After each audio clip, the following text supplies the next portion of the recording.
चंदनेश्वर बंगाली मुक्त अभियान आरंभ आसंता 3 दिन भितर चंदनेश्वर छाड़ा स्थानीय बासिंदा देले चेतावनी। ओडिशा पश्चिमबंग सीमांत रही बालेश्वर जिला भोगराई ब्लॉक ए ब्लॉक रे प्राय लोक माने पड़ोसी राज्य पश्चिमबंग दीघारे कार्य करने सहित आ किछि लोक माने खाइबा दुकान करी दीघा जगन्नाथ मंदिर निकट में पेट प्रतिपोषण करती।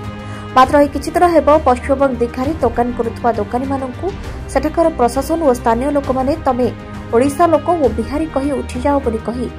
सेमानंको दोकान गुड़िक उठाई देछन्ति। पश्चिमबंग एभଳି दबंगगिरी को प्रतिवाद करी गतकाली भोगराई ब्लॉक चंदनेश्वर थिबा असंख्य बंगाली दोकानी गुड़िक स्थानीय लोक माने बाजार बुली आसंता 3 दिन मध्य चंदनेश्वर छाड़ा को निर्देश दिया आसंता काली पाखु ओडिशार बेआईन भाव में पश्चिमबंग जाउथबा लघु खनिज संपद को बंद कराजिबो बोली स्थानीय बासिंदा कहछन्ति। ए संपर्क में अतिरिक्त जिलापाल सुधाकर नायक को पचार से कहते सरकारी जगार उच्छेद होछि वर्तमान बांग्लादेश चिन्हट चली स्थानीय प्रशासन उच्छेद बाबद में कहीपर पश्चिमबंग जो कार्यक्रम कार्यानुष्ठान नहीं ओडिया दुकानी मान जो पलटा जवाब देलु एवं ओडिशार लोक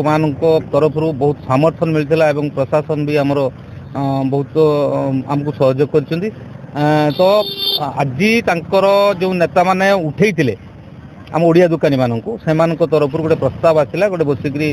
सहमति गोटे समाधान पाई तेणु आमर गोटे 10टा बेले डेलीगेशन टीम जाइलु एवं से प्रतिश्रुति देइचंती जो ओडिया दुकानी मानू उठे देइथिले सेमानकु पुनर्थैथान से दीघार ही करेबे से प्रतिश्रुति देला परे आमे आसिलु से आसंता गोटे दिन भितर से थैथान करेबे।